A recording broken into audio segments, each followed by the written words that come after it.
홈 그랑프리인 네덜란드 그랑프리에서 포디움에는 올랐지만 우승을 놓친 레드불의 맥스 베르스타펜은 시즌 초반 에밀리아 로마니아 그랑프리 우승 이후 무려 112일 동안 그랑프리 우승을 하지 못하고 있었습니다.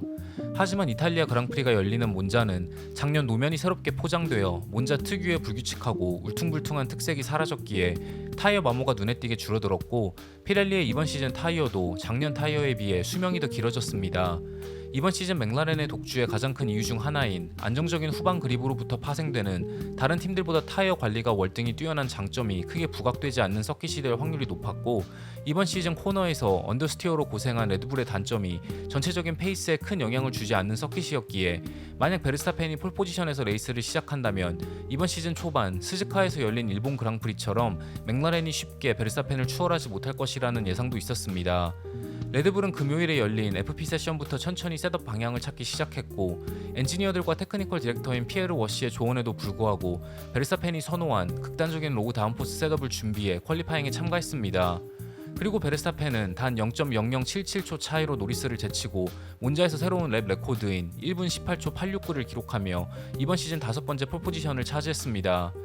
하지만 아무리 몬자의 노면에 의한 타이어 마모가 줄어들었다 하더라도 베르스타펜은 직선 구간에선 빠르지만 몬자의 고속 코너와 시케인에서 타이어를 끝까지 관리해야 하는 어려운 레이스를 펼쳐야 했지만 맥라렌을 상대로 완벽한 레이스 운영을 보여주며 2등인 노리스와 무려 19.207초 차이로 체커 플래그를 받으며 레드불과 자신이 완벽하게 지배했던 2013년을 연상시키는 주행을 보여줬습니다.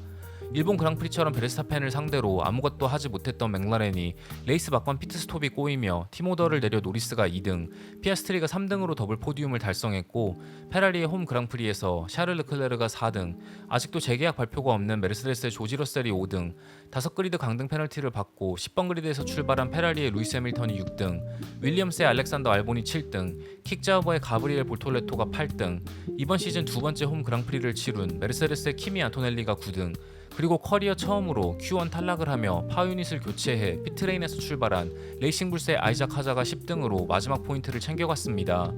오늘도 전체적인 레이스 리뷰가 아닌 흥미로웠던 뒷이야기들로 영상을 만들었습니다.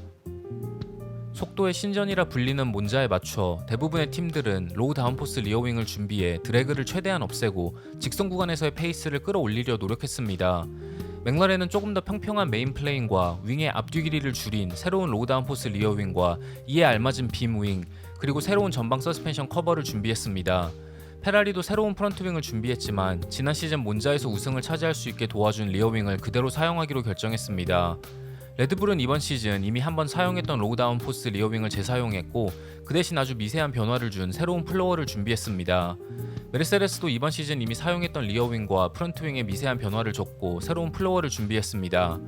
에스턴 마틴과 레이싱 불스는 이번 시즌 이미 사용했던 로우 다운포스 리어윙에 변화를 주며 재사용했지만 레이싱 불스는 의외로 새로운 플로어와 사이드 포드를 공개했고 이번 시즌이 끝나기 전 마지막으로 큰 규모의 업그레이드가 있을 거라 예고했습니다. 하스와 윌리엄스도 기존에 사용했던 로우 다운포스 리어윙에 살짝 변화를 줬고 알핀과 자우버는 새로운 파츠들을 등록하지 않았습니다. FP1과 FP2에서 페라리의 페이스는 좋아 보였고 타이밍 시트의 상단을 연달아 차지하며 티포시들의 응원에 보답하는 듯 보였습니다.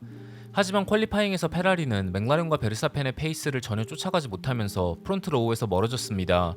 하지만 Q2가 시작되고 노리스가 첫 번째 타임드 랩에서 실수를 범하며 랩을 망쳤고 맥라렌은 혼잡했던 몬자에서 트랙 포지션을 지키기 위해 노리스에게 더 많은 연료를 주유해 안전한 뱅커 랩타임을 기록하기 위해 한 바퀴 달리고 두 바퀴를 천천히 달려 온도를 관리하고 마지막 타임드 랩을 준비하는 복잡한 작전을 준비해야만 했습니다.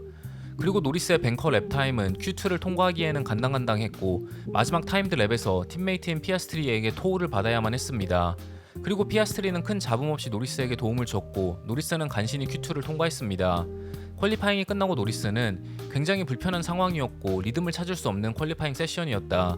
피트를 빠져나와 달린 첫 번째 랩은 진짜 별로였고 정말 탈락할 수도 있는 랩타임이었다. 그리고 그 다음 랩에서 0.1초를 줄였지만 순위가 무려 6등이나 상승했다라는 인터뷰를 했습니다. 한편 팀오더에 대해 맥라렌의 감독인 안드레아 스텔라는 엔지니어가 피아스트리에게 부탁하자마자 난 피아스트리가 도움을 줄 거라는 사실을 알고 있었다. 드라이버들의 성품이 충분히 드러나는 해프닝이었고 이게 우리 팀의 철학과도 같다고 생각한다. 만약 이게 시즌 마지막 레이스인 아부다비였다면 이렇게 잡음 없이 넘어갈 일이 아니었을 수도 있지만 지금은 공정하게 경쟁하고 있는 노리스와 피아스트리가 매우 대견하다. 하지만 피아스트리의 토우가 노리스에게 결정적인 도움을 준 건 아니었지만 매우 보기 좋았다라는 분석을 했습니다. 레드불과 베르스타펜이 F1을 완벽하게 지배했던 2022 시즌과 2023 시즌, 레드불은 탑스피드가 중요한 몬자에서 다른 팀들처럼 로우 다운포스 리어윙을 준비하지 않았고 오히려 직선 구간에서 손해를 보더라도 코너에서의 페이스와 타이어 관리에 더 치중한 다운포스 셋업을 선택했었습니다. 이번 시즌 맥라렌의 전략과 비슷했고 레드불은 꾸준히 타이어 관리 장점을 이용해서 레이스를 운영했었습니다. 그리고 이번 그랑프리에서도 원래 레드불은 로우 다운포스 셋업이 아닌 맥라렌과 비슷한 수준의 다운포스 셋업을 준비했지만 베르스타펜이 반대했고 스파에서 스프린트 레이스를 우승했을 때 사용한 로우 다운포스 셋업을 고집했다고 합니다. 퀄리파잉에서 무려 264.682km의 평균 속도를 기록하며 몬자의 랩 레코드를 갱신한 베르스타펜은 퀄리파잉이 끝나고 무전으로 "내가 된다고 말했잖아, 걱정하지 말라고" 라는 말을 남기며 자신의 셋업 선택이 틀리지 않았음을 엔지니어에게 전했습니다.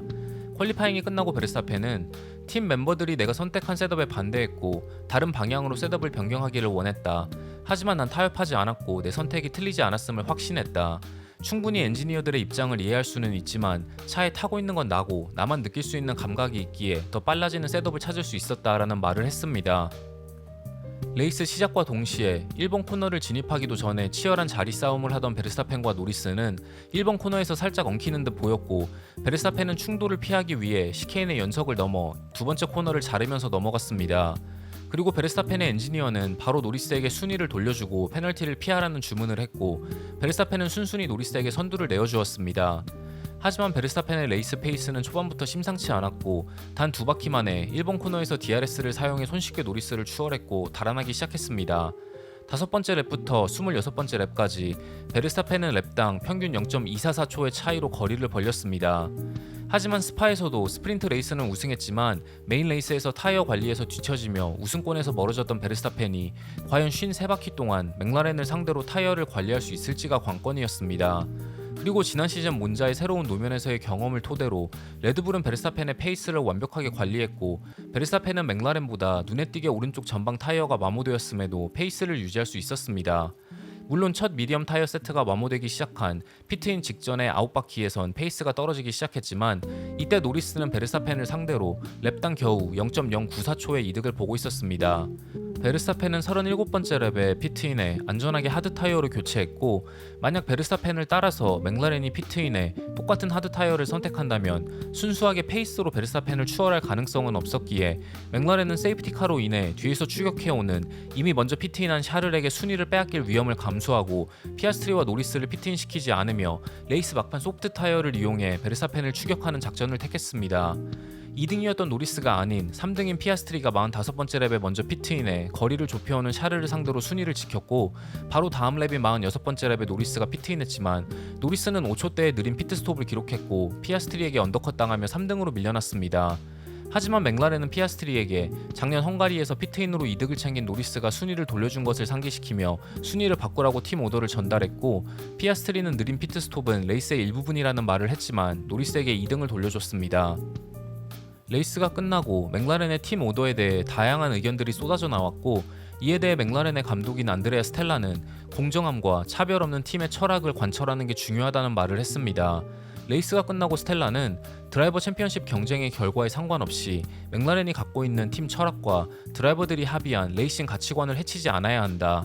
그리고 앞서 있는 노리스가 아닌 피아스트리가 먼저 피트인한 것은 팀을 위한 결정이었고 이로 인해 노리스가 순위를 손해보는 일이 없을 거라는 걸 미리 드라이버들에게 전달했다. 피아스트리의 피트스톱은 샤르를 상대로 순위를 확실하게 지키기 위한 선택이었다라는 설명을 했습니다. 한편 맥라렌의 팀 오더에 대해 메르세데스의 감독인 토토 울프는 옳은 결정도 틀린 결정도 없다고 생각하지만 앞으로 이 팀 오더가 어떠한 영향을 줄지 궁금하다. 굉장히 번복하기 어려운 선례를 남겨버렸다. 만약 팀의 피트인이 아닌 다른 실수를 해서 둘 중 한 명이 손해를 봐야 하는 상황이 생긴다면 그때도 다시 순위를 변경할 것인가? 하지만 드라이버 챔피언십에서 순위가 뒤쳐져 있는 드라이버가 팀의 실수로 손해를 보는 것도 공정하지 않기는 마찬가지다.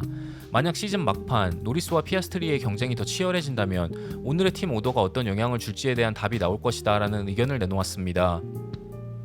홈 그랑프리인 몬자에서의 반등을 노렸던 페라리는 퀄리파잉에서 샤를의 고군분투에도 불구하고 베르스타펜과 맥라렌에게 밀려 4번 그리드에서 레이스를 시작해야만 했고 해밀턴은 5그리드 강등 페널티로 인해 10번 그리드에서 레이스를 시작했습니다. 퀄리파잉이 끝나고 샤를은 완벽한 랩이라는 표현을 쓰는 게 어색하고 완벽한 랩 자체가 존재하지 않는다고 생각하지만 Q3 첫 번째 랩은 거의 완벽했다. 다시는 그런 랩 타임을 내지 못할 거라 느꼈고 두 번째 랩은 첫 번째 랩보다 느렸다라는 말을 했을 정도로 샤를은 차의 성능을 최대한 끌어냈지만 페라리의 페이스 한계에 부딪혔습니다. 레이스 시작과 동시에 치노다를 추월하고 일곱 번째 랩이 끝날 무렵 알론소와 보톨레토까지 추월하며 루이스 해밀턴은 6등으로 올라와 앞서가는 러셀을 추격했습니다. 하지만 러셀이 27번째 랩에 피트인할 때 페라리는 반응하지 않았고 무려 11바퀴를 더 달려 38번째 랩에 피트인해 하드타이어로 교체한 해밀턴은 아직 피트인하지 않은 하스의 오콘과 에스턴 마틴의 스트롤의 뒤에 갇혀 순위를 올리지 못했습니다. 레이스가 끝나고 해밀턴은 전체적으로 괜찮은 결과였다. 앞선 차들의 페이스를 전혀 따라가지 못하기에 한동안 포디움에 오르지는 못할 것 같고 이번 주말로 자신감이 조금 회복되었지만 아직도 100% 차가 편하지는 않다. 러셀을 상대로 1.5초까지 거리를 줄였기에 언더컷을 시도해봤어야 한다고 생각한다. 하지만 기회를 놓쳤고 그 이후에는 거리를 좁힐 수가 없었다라는 말을 남겼습니다. 오랜만에 베르스타펜과 레드불이 전성기에 버금가는 포스를 보여주며 자신들의 건재함을 알린 가운데 2025 F1 시즌은 캘린더에서 가장 위험한 서킷 중 하나인 아제르바이잔의 바쿠 스트릿 서킷으로 이어집니다. 토토 울프의 말처럼 맥라렌의 팀 오더가 과연 양날의 검이 되어 시즌 막판 팀 분위기를 망치는 시발점이 될지, 그리고 몬자에서도 우승하는 데 실패하며 이번 시즌 이렇다 할 결과를 내지 못하고 있는 페라리가 남은 시즌 동안 성난 T4시드를 달랠 만한 번뜩이는 레이스를 단 한 번만이라도 보여줄 수 있을지 지켜보며 이번 영상을 마치도록 하겠습니다. 시청해주셔서 정말 감사합니다.